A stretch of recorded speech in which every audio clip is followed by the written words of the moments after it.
Et votre invité aujourd'hui dans la grande interview en direct sur Boursorama, c'est Christian Parizeau. Bonjour. Bonjour. Chef économiste chez Aurel BGC, merci d'être là avec nous. Alors, j'ai beaucoup d'experts évidemment qui viennent sur ce plateau, qui me disent quasiment tous les jours que oui, le rebond, on l'avait vu, etc. On savait qu'il y aurait un rebond après les excès du mois de décembre. Je trouve ça intéressant de voir qu'à posteriori, tout le monde a vu le rebond.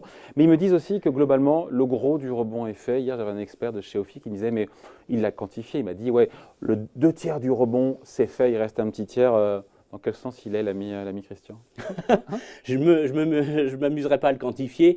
Non, ce qui est sûr, c'est qu'on a des facteurs de risque qui toujours persistent, les mêmes, qui sont toujours les mêmes. Voilà. De... Et donc, c'est des éléments qui persistent encore. On avance très lentement. Regardez seulement le Brexit, quoi. On n'en est pas encore sorti de ce fameux Brexit. On ne sait toujours pas si ça va être un hard ou pas. Bon, la probabilité augmente que ça soit un hard, mais on voit que c'est des éléments qui sont bloquants. Moi, je sens que cette année, on est quand même dans une année où on va faire beaucoup de yo-yo, parce qu'on ne résout pas les vrais problèmes derrière. Alors la seule bonne nouvelle, c'est que je pense qu'une grosse partie des mauvaises nouvelles économiques ont été jouées finalement sur la fin de l'année dernière.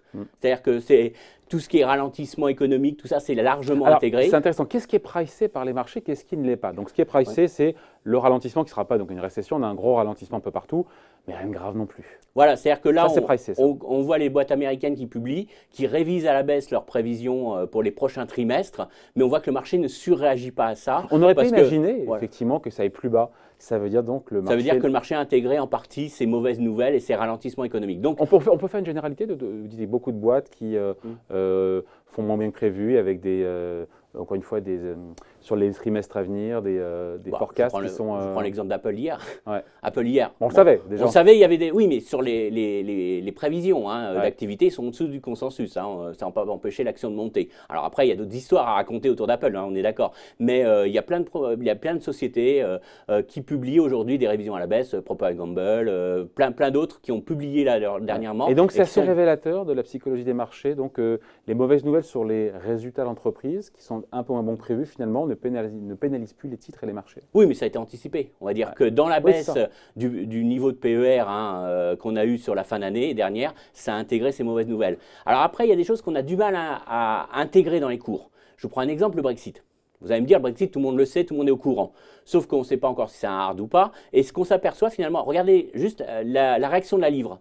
La livre a décroché hier sur l'idée que finalement, on n'avait pas, les parlementaires anglais n'ont pas reporté la date. Ouais. Donc l'idée, ce qui avait fait vraiment soutenu la livre et ce qui avait fait monter la livre, ce n'est pas l'idée si c'était un hard ou pas, c'était qu'on reportait cette échéance. Donc le fait que cette échéance s'approche, c'est un élément baissier pour la livre. Plus que, est-ce que c'est un hard ou pas? C'est-à-dire qu'aujourd'hui, le marché ne discrimine pas le risque Brexit, ne dit pas j'intègre dans mes comptes de résultats de Airbus l'impact d'un hard Brexit. Sinon, Airbus aurait dû chuter beaucoup plus. Donc, on n'intègre pas ce risque-là, mais on regarde juste à partir de quand ça va survenir. Et là, on réagira en fonction de ce qui va réellement se passer. C'est comme les élections françaises, c'est comme tous les risques politiques. Finalement, le marché ne l'anticipe très mal. Ce qu'a fait réagir, par exemple, les marchés lorsqu'on a eu la guerre commerciale, le risque guerre commerciale, c'est le jour où les entreprises ont commencé à communiquer en disant, Apple ou d'autres, ont commencé à dire le risque de la guerre commerciale entre la Chine et les États-Unis, ça a un coût et voilà ce que ça fait. Mais on l'a encore vu il y a quelques jours, quelques heures, Caterpillar aux États-Unis, Nvidia, Apple, encore une fois, on a eu les ventes d'Apple en Chine, moins 26%. Oui. Donc voilà, on est dans le dur là, on voit l'impact réel dans les comptes des entreprises. Avec un petit élément quand même qui commence à ressortir dans les publications des boîtes américaines, c'est que tout le monde n'est pas égalité. Ce qu'on s'aperçoit, c'est que l'impact de cette guerre commerciale, c'est un impact très sectoriel déjà. Ça a bien affecté essentiellement le secteur des technologiques, qui est très très affecté. Alors, quand je dis technologique, c'est aussi bien équipement télécom, vente de smartphones. Donc, on voit par contre, regardez des gens comme Colgate, Procter & Gamble, sur la consommation en Chine, ça reste plutôt bon. Starbucks aussi, très bon résultat sur la consommation. Donc, ce n'est pas un effondrement de l'économie chinoise. Ce qui est en train de se passer, c'est qu'il y a un ralentissement chinois et il y a eu un impact guerre commerciale particulièrement violent sur un secteur qui est le secteur technologique. Et là, on a des vraies répercussions parce que d'une part, ça a complètement perturbé la chaîne de production. Je pense que ce qui se passe avec Huawei, ZTE, c'est pas anodin pour ce secteur parce que vous avez quand même un blocage de la production de ces deux deux numéros 1 mondiaux, quoi. Enfin ils sont dans les premiers mondiaux, mais ils sont quand même importants. Et donc on a un vrai impact de la guerre commerciale sur ce secteur. Donc déjà on commence à mieux discriminer finalement l'impact de ce ralentissement chinois au travers de ces résultats des entreprises. Et c'est particulièrement, par contre, ce qui ressort, c'est particulièrement violent pour un secteur comme le secteur des semi-conducteurs, avec toute la question de savoir est-ce que c'est un simple trou d'air et ça va repartir, ou est-ce qu'on est dans un vrai retournement cyclique important pour ce secteur. Pour aller dans le sens de ce que vous nous racontez là, Christian, quand on voit LVMH ici aussi, avec des résultats records qui nous dit mais il n'y a pas du tout de ralentissement en Chine, ça a dans le sens que c'est un secteur pour l'instant qui ne subit pas les contre-coups de cette guerre commerciale. Oui, mais justement, parce que justement, c'est ça le problème, c'est que c'est vraiment, c'est ça qu'on perçoit dans ce ralentissement chinois. Alors après, moi j'ai regardé un peu les statistiques sectorielles. Vous savez, on a le PIB chinois et une semaine après, on a le détail par secteur de l'activité. C'est vrai que c'est le secteur techno qui a vraiment le plus ralenti. Mais c'est vrai que c'est pas homogène, c'est pas partout pareil. Le secteur tout ce qui est ciment, par exemple, est en train de repartir. Mais ça, c'est en partie grâce aux mesures du gouvernement pour relancer l'économie. Donc on est sur des impacts plus sectoriels. Donc les investisseurs sont en train de bien discriminer ceux qui sont vraiment impactés de ceux qui ne le sont pas. Mais voilà, c'est tout le problème. C'est-à-dire qu'on a vendu peut-être un petit peu tôt cette guerre commerciale et puis maintenant on commence à voir les réels impacts sur les sociétés. La meilleure preuve, et qui au global sont moindres peut-être qu'attendus au global, puisque… Alors, faut pas dire ça à Monsieur Cook, Monsieur Tim Cook, sur Apple. Vous pouvez pas lui dire que ça a été. Ça peut être très violent pour certains secteurs. Juniper Network qui a publié hier, c'est aussi assez violent sur ses activités. Donc il y a des secteurs qui souffrent quand même, mais c'est vrai que c'est quand même, ça reste un ralentissement. C'est pas une récession globale et ça reste quand même un élément qui perturbe quand même beaucoup l'environnement économique. Et ça pousse naturellement l'administration Trump à essayer de trouver une solution. Mais donc faut pas le nier. Mais c'est vrai que c'est pas aussi dramatique peut-être que ce qu'on entendait au plus bas de Wall Street le 22 décembre dernier. Et donc selon Christian Parizeau, il y aura du yo-yo sur les marchés cette année parce qu'il y a tellement de vents contraires que finalement au gré des nouvelles, bonnes ou mauvaises, le marché va corriger, remonter. C'est comme ça, il ressemblera à ça. Moi je pense, je pense parce que si vous voulez, on n'est pas dans des… moi en économie, je peux vous dire que la France ne va pas tomber en récession à horizon des 6 ou 9 prochains mois parce qu'il y a une dynamique de l'économie. Il y a quand même des éléments qui font que l'économie, alors à part si vous faites un choc comme une crise financière ou quelque chose comme ça, mais si vous n'avez pas de choc, vous avez quand même des éléments de force de rappel, vous avez quand même des éléments qui font que l'économie ne s'inverse pas du jour au lendemain.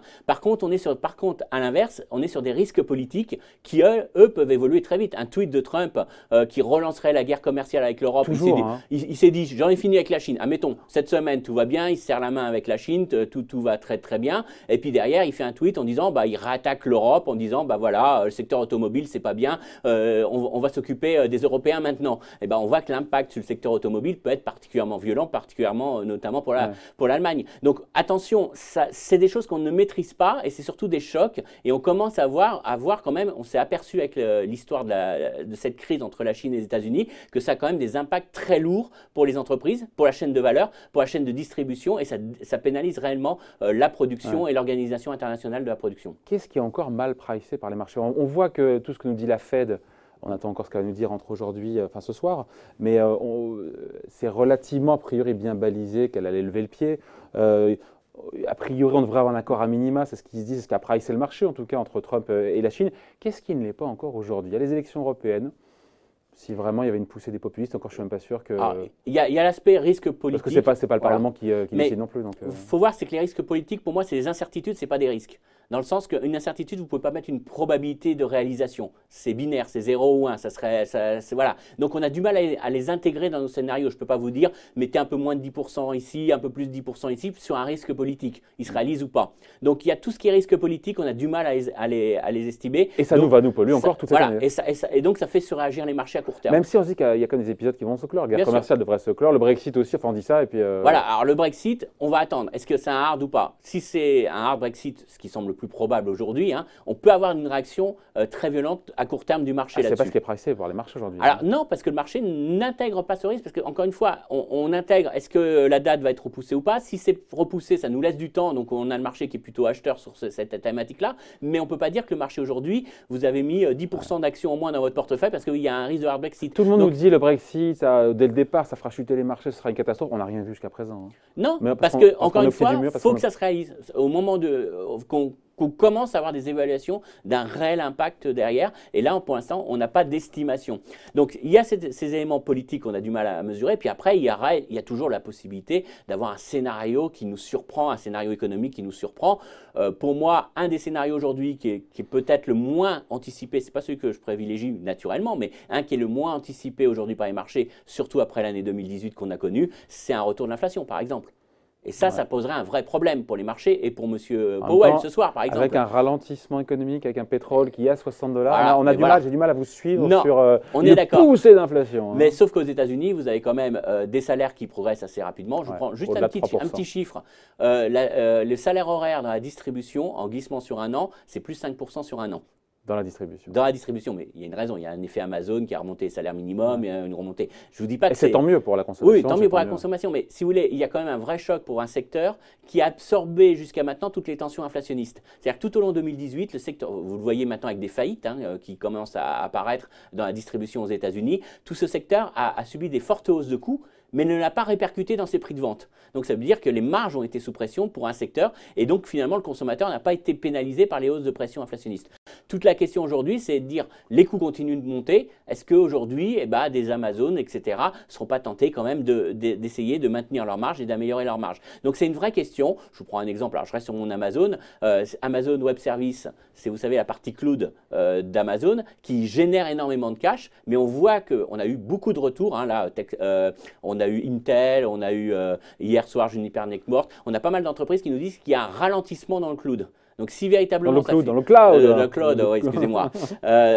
Donc, s'il y a un ralentissement dans ce segment de marché, est-ce qu'Amazon ne sera pas intéressé à remonter un petit peu les tarifs? Donc, c'est des questions comme ça. Mais en tout cas, ça a un impact macroéconomique parce que si derrière, on a un peu plus d'inflation, M. Powell qui nous donne un scénario de dire je fais rien, je suis colombe. Ça change tout. Plus d'inflation, d'accord, mais quand même, croissance qui ralentit aussi aux États-Unis. Oui, on passera de 2,8 peut-être 2018 à 2,3, 2,4, 2,5. Voilà. C'est pour ça que je dis que c'est le pire des scénarios. C'est parce que là, on n'aurait plus la protection de Powell qui nous dit je peux maintenir un ton colombe parce que l'inflation est là, parce qu'il n'y a pas d'inflation et que j'ai cette d'inflation. Et après, ça ne tient plus. Et là, le marché. Donc, c'est un exemple. C'est un exemple. Ce n'est pas le scénario que je privilégie, mais ça fait partie des scénarios qui ne sont pas du tout intégrés par les marchés aujourd'hui, puisque quand on voit les anticipations d'inflation, on est sur des choses qui sont très, très basses. On finit là-dessus juste, Christian, on se connaît bien. Quand on dit qu'on voit les marchés faire du yo-yo, c'est qu'en fait, on n'a aucune idée. Pardon d'être un peu abrupt, mais non, parce que c'est pas facile encore une fois pour y arriver en disant le rebond, on a fait 2 tiers du rebond, mais ok, pourquoi 2 tiers, pourquoi 75%, mais le yo-yo, ça veut dire qu'il y a tellement encore une fois de vent contraire, de force contraire. Je pense qu'il n'y a pas suffisamment d'éléments de mauvaises nouvelles pour justifier un crack ou pour justifier. Par exemple, si je vous dis que demain il y a une récession aux États-Unis. Là, je vous dirais, il y a une phase baissière forcément. Si je vous dis qu'on est en récession en Europe, pareil. Mais là, on est dans une phase économique de simple ralentissement, entre guillemets, mais ça enlève quand même du potentiel de hausse. Je ne vais pas vous faire 20% s'il y a un ralentissement économique. Donc, il y a quand même à intégrer ce mouvement-là, mais ce n'est pas pour autant que je vais vous faire un bear market sur un simple ralentissement économique. Donc, on est quand même sur cette idée que c'est ni rose, ni noir. On est vraiment dans la zone grise. Donc, ça veut dire aussi autre élément, c'est qu'on reste aussi dans des niveaux de taux d'intérêt tellement bas qu'à un moment donné, les gens sont bien obligés de prendre un peu de risque. Donc, tout ça fait qu'on est dans un environnement où on n'a pas franchement envie d'être très haussier, mais très baissier non plus, on a du mal. Donc, on reste forcément dans cette volatilité, finalement, de marché qui réagit, qui intègre au fur et à mesure ces risques politiques qui se réalisent ou pas. L'avantage, c'est que tous les risques qui étaient mis en avant en fin décembre, certains ne se réaliseront pas, donc ça laissera un peu de marge à la hausse, mais ça ne change pas. Moi, je pense par exemple à la guerre commerciale. La guerre commerciale, on va aller vers une guerre commerciale de hausse des droits de douane qui vont être mis un peu de côté parce que M. Trump a vu que c'était catastrophique pour tout le monde, avec une guerre commerciale qui sera beaucoup plus judiciaire. On le voit avec Huawei. Les États-Unis attaquent maintenant, ce ne sera pas les droits de douane, mais ils vont attaquer de manière judiciaire. Donc ça fera moins peur au marché. Au pire, on vend l'action Huawei, mais ça c'est autre chose. Mais ça ne fait pas baisser l'ensemble du marché parce que là, on est vraiment dans une guerre commerciale plus souterraine et moins visible et qui a moins d'impact sur l'ensemble des sociétés. Donc cette guerre commerciale, on peut peut-être l'enlever. Par contre, le hard Brexit, à mon avis, on peut le mettre plus devant. Mais voilà, on va jongler entre ces différents risques, ce qui fait qu'on a un marché qui va être volatile, mais je ne vois pas un marché qui a une forte capacité de monter. Ou de baisser. Ou de baisser. Dans l'autre sens. Merci pour ce point de vue et ces explications signées Christian Parizeau, chef économiste chez Aurel BGC, qui était l'invité à la grande interview en direct sur Boursorama. Merci beaucoup.